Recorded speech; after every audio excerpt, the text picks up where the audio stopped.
So we come to the second problem. The title of this problem can be stated in this way: Creature's causation under the auspices of divine causation.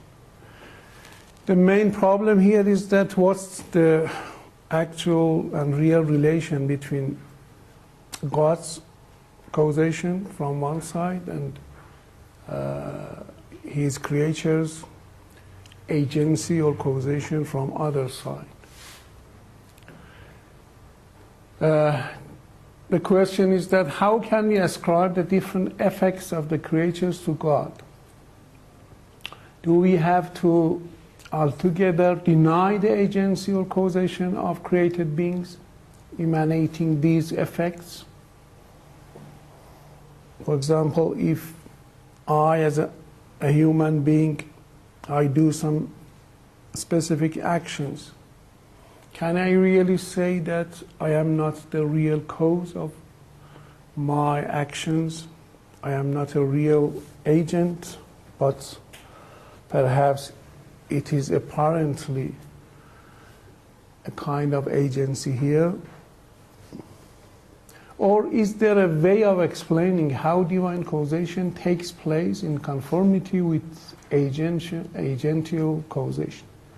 How can we reconcile between the agency of God and the agency of His creatures? At the first glance, we see apparent agency which emanates from God's creatures. How can we reconcile between these two facts in our real world? In order to solve this problem, again we can present a distinction between two kinds of causation here. The first kind we can call horizontal causation. Remember that we are contemplating the relation between two causes and two causations. The first kind of relation could be a kind of horizontal causation, in the sense that sometimes a number of agents, more than one agent of course, perform and act jointly in such a way that their relations with the act and with one another is exactly the same.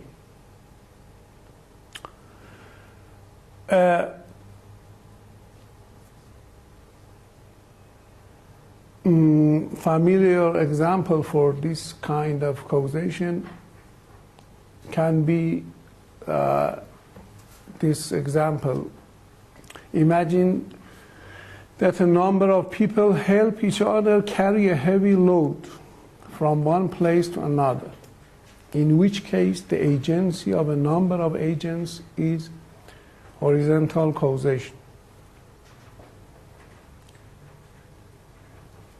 For example, if we all help each other to load or to move, for example, this desk, at the same time we help each other, all of us force this desk, and in this case we can say that each of us has the same and the similar role in the whole causation and in the whole performance of this action. We have the exact similar role in this causation. This is what we can call horizontal causation. No one is higher than another, and no one's causation is under the control of the other's causation. This is a kind of horizontal causation. But the second kind is of a vertical causation. which pertains to a situation where a number of agents act jointly,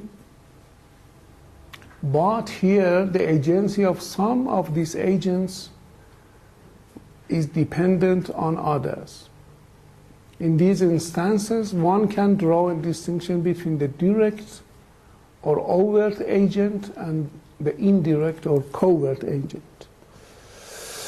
An overt agent is one which directly engenders the appearance of an act, but its agency can itself be an effect of another agent.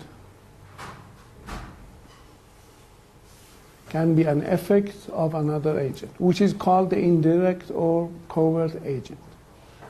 So in this case, we may have two causes, two agents, but the relation here is not a horizontal relation. It is kind of vertical. Of course, it would be better to picture this kind of relation in a vertical line. We can say here we have a cause number 1, number 2, and finally we have the effect or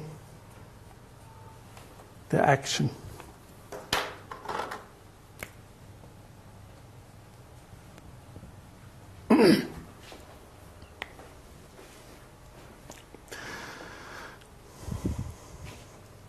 The close cause here, which is very close to the effect without any distance, without any intermediary, we normally call this direct cause.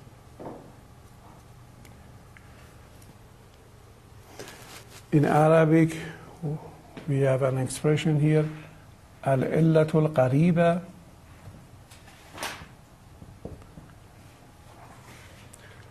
It means near cause, which is close or near to the effect. Or sometimes we use al-illatul mubashara or as-sabab or as-sababul mubashir. Mubashir here in Arabic means direct, without any intermediary. So this is the direct cause, and the upper cause we call indirect cause. Okay?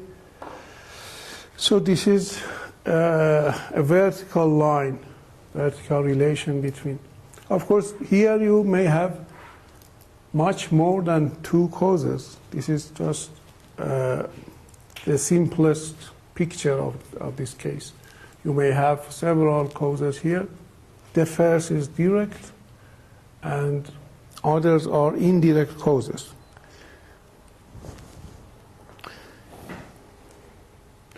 Which, in a sense, which can make a causal chain here. Causal chain. Any cause has its own effect, and the effect in its turn could be the cause of other effect. In this chain, you will have finally here an effect which is not a cause for any other being. It is just an effect and not a cause. And here you have the final cause, which is not an effect for another being. But the main point here is the relation between these two kinds of causes, indirect and direct. Okay, you can ascribe rationally in a reasonable way, in a plausible way, you can ascribe the effect into both these two causes. You can say that this is the effect of this cause, and also this is an effect for or of the indirect cause. So in a sense, you cannot deny the causation of none of these causes. You cannot say that this is not a real cause or this is not a real cause. Both of them are real causes. But in a sense, the causality of the direct cause in its turn is, in a sense, affected by the force of the indirect cause. Because if you omit the indirect cause, you wouldn't have the second cause, the direct cause. A very familiar example here, it may help us to understand better this matter. Usually they say, okay, imagine the relation between a man who is writing a, for example, letter or paper, and his hand. Suppose that I am writing something with my hand, I am writing a letter. Of course, this is a very simple example for this relation, vertical causation. In a sense, you can say that I am the cause of this writing. I am the agent, I am the writer. I actually made this paper. But you may also say that my hand did have a specific role in this writing, because if I hadn't my hand with me, I couldn't write, I couldn't make, couldn't be the cause of this paper. So we can replace here my hand here.